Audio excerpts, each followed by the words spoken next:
निजारगाव गेजेर फरायसालिया 70थि फोरबोखौ दिनैनिफ्राय जागायबाय। तामुलपुर जिल्लानि गरेस्वर हालामनि सिङाव थानाय नावकाटा निजारगाव गेजेर फरायसालिया दिनैनिफ्राय सानथामनि हाबाफारि लानानै 70थि फोरबोखौ जागायबाय। दिनैनि गिबि सानाव गिबि हाबाफारिया फुंबिलिनि 7 रिंगायाव साखोन सिखोन खालामनाय, 7:30 रिंगायाव गाहाय दरखं बेखेवनाय। बे हाबाफारियाव बाहागो लायो तामुलपुर जिल्लानि जिल्ला बेंगिरि बिद्युत बिकास भागपति बिथाङा बाहागो लानानै गाहाय दरखंखौ बेखेवनानै होयो। बे हाबाफारिया जोबनाय लोगो लोगो गं 75 फिरफिलाखौ बिरहोनाय जायो। गाहाय फिरफिलाखौ बिरहोयो बानजाय आफादनि आफादगिरि बिपिन केवरि बिथाङा। बे हाबाफारियाव बाहागो लायो ओनसोलनि मेलेमजिबि बिथांमोनाबो। बे हाबाफारिया जोबनानै थांनाय लोगो लोगो मुंख्लंफोरखौ बिबार बावनाय जायो आरो बे हाबाफारिया जोबनानै थांनायनि उनावनो फारियै मोनफ्रोमबो हाबाफारिखौ मावफुंलाङो।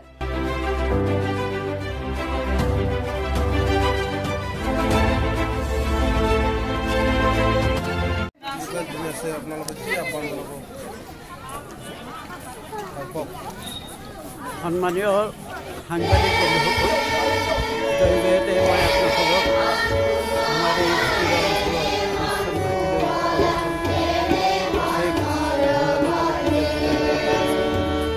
আমাৰ নিজৰ মজলীয়া বিদ্যালয়খনে ৭৫ বছৰ বয়স অতিক্ৰম কৰিলে আৰু সেই উপলক্ষে এই অঞ্চলৰ সমূহ ৰাইজ, শিক্ষক বন্ধুসকল তথা প্ৰাক্তন ছাত্ৰ ছাত্ৰীসকলৰ লগত আলাপ আলোচনা কৰি আমি 3দিনীয়া কাৰ্যসূচীৰে আজি 15 তাৰিখ, 16 তাৰিখ আৰু 17 তাৰিখ এই 3দিনীয়া বিস্তৃত কাৰ্যসূচীৰে আমি হীৰক জয়ন্তী ভাগি পালন কৰিবলৈ লৈছোঁ।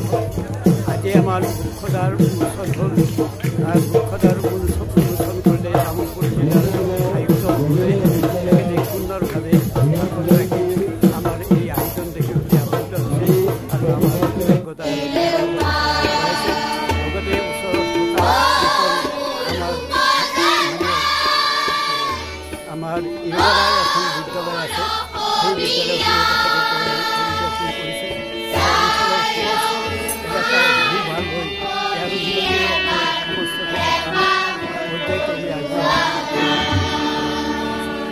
এইখিনিতে মই ক'ব খোজোঁ, কাইলৈ আমাৰ দ্বিতীয় কাৰ্যসূচী, আমাৰ অধীনী ছাত্ৰ ছাত্ৰীসকলৰ ছাত্ৰ ছাত্ৰীসকলৰ অন্তৰংগত আলাপ আৰু নতুন শিক্ষানীতিৰ ওপৰত এক বিশেষ আলোচনা অনুষ্ঠিত হ'ব। লগতে আমাৰ হীৰক জয়ন্তী বিভাগীয় মুখপাত্ৰ আমাৰ এই স্মৃতিগ্ৰন্থভাগীও কাইলৈ অনুষ্ঠিত হ'ব আৰু সন্ধিয়া সকলো ডাঙৰীয়াৰ দ্বাৰা সাংস্কৃতিক সন্ধিয়া আৰু লগতে স্থানীয় ছাত্ৰ ছাত্ৰীসকলৰ আৰু শেষৰ দিনত বিশাল মানে মুকলি সভা আয়োজন কৰা হৈছে। এই আয়োজন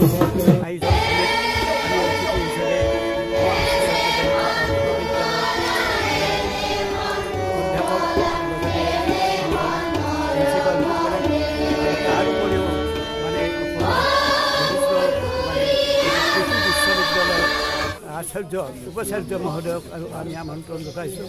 এটা বিশেষ ধৰণৰ এটা শিক্ষামূলক এখন মুকলি সভা তাত হ'ব আৰু সন্ধিয়া অসমৰ বিশিষ্ট শিল্পীসকলক, নৃত্যশিল্পীসকলক বা গায়ক গায়িকাসকলক মাতি আনি আমি সাংস্কৃতিক সন্ধিয়া উদযাপন কৰিবলৈ হাতত লৈছোঁ। এই ধৰণে আমি ৰাইজৰ সহায় সহযোগত আমাৰ এই 3দিনীয়া কাৰ্যসূচীৰে হীৰক জয়ন্তী নিজাৰগাঁও মজলীয়া বিদ্যালয় হীৰক জয়ন্তী আমি উদযাপন কৰিব পাৰিছোঁ। যথেষ্টখিনি আৰ্থিক যথেষ্টখিনি আৰ্থিক সহায় এই অনুষ্ঠানটি আগবাঢ়ি সহায় কৰিছে।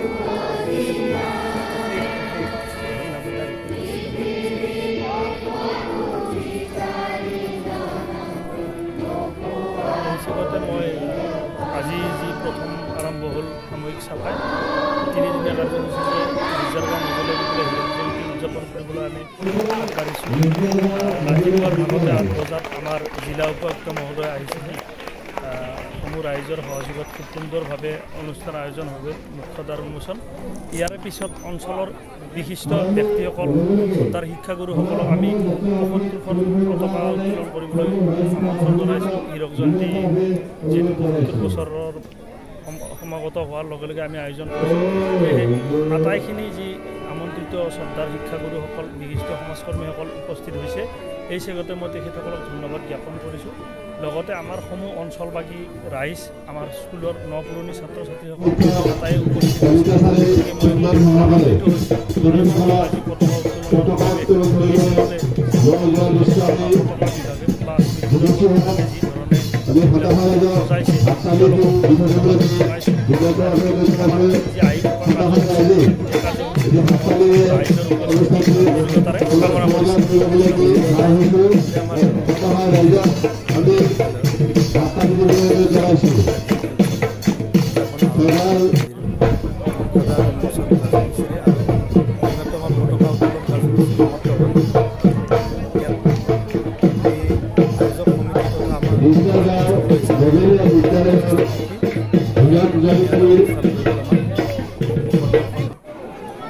পতাকা ইতিমধ্যে বিভিন্ন বিশিষ্ট ব্যক্তিয়ে উন্মোচন কৰিলে আৰু লগতে আমাৰ বিশেষকৈ আদৰণীয় মন্ত্ৰী সভাপতিয়ে যিটো ভাষণ ৰাখিলে চৰ্দাৰ ছাৰ খুবেই ভাল লাগিল আমি প্ৰাক্তন ছাত্ৰ হিচাপে আজি সঁচাকৈ ইয়াত উপস্থিত হৈ নিজকে যেন আকৌ আমি পুনৰ এই স্কুলৰ ছাত্ৰ তেনেকুৱা এটা অনুভৱ হৈছে এই আশা কৰিছোঁ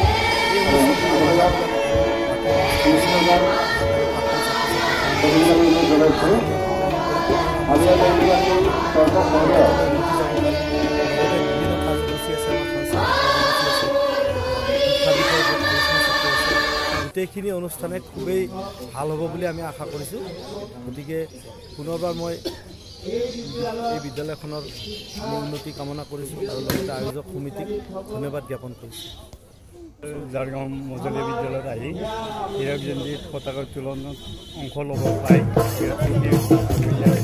কৰ্মৰতভাৱে যি সজ্জিত হৈছে যেনেধৰণে আটক ধুনীয়াকৈ সজ্জিত কৰিছে তাৰ কাৰণে কৰ্মৰতসকলক ধন্যবাদ জনাইছোঁ লগতে এনেই প্ৰচেষ্টাতে আমাৰ বিদ্যালয়সমূহতো এনেই হীৰক জয়ন্তী নিশ্চিত কৰাৰ প্ৰয়াস কৰিছোঁ লগতে এই অঞ্চলৰ ৰাইজৰ এই হীৰক জয়ন্তী কাৰ্যসূচীত যিটো অংশগ্ৰহণ কৰি সহায় সহযোগিতা কৰে তাৰ কাৰণে অশেষ ধন্যবাদ দিছোঁ ৰাইজসকলক আৰু এই অঞ্চলৰ সমাজকৰ্মীসকলক আন্তৰিক শুভেচ্ছা ধন্যবাদ জনাইছোঁ আজি যি আমাৰ ৮০ বছৰ ঊৰ্ধত আমাৰ হীৰক জয়ন্তী উৎসৱ সমিতিৰ সভাপতি বিপিন কেওটছাৰে বহুমূলীয়া ভাষণ দিলে সেই ভাষণখিনিৰ তাৎপৰ্য আমি অনুভৱ কৰিছোঁ আৰু তেখেতৰ এই বয়সত এনেধৰণে মন্তব্য বা হৰণ দিব পৰাটো আমি পাৰিম নে নোৱাৰিম তাৰে আশা ৰাখিছোঁ আমি যাতে এনে বয়সতো তেনেকুৱা ভাষণ ৰাখি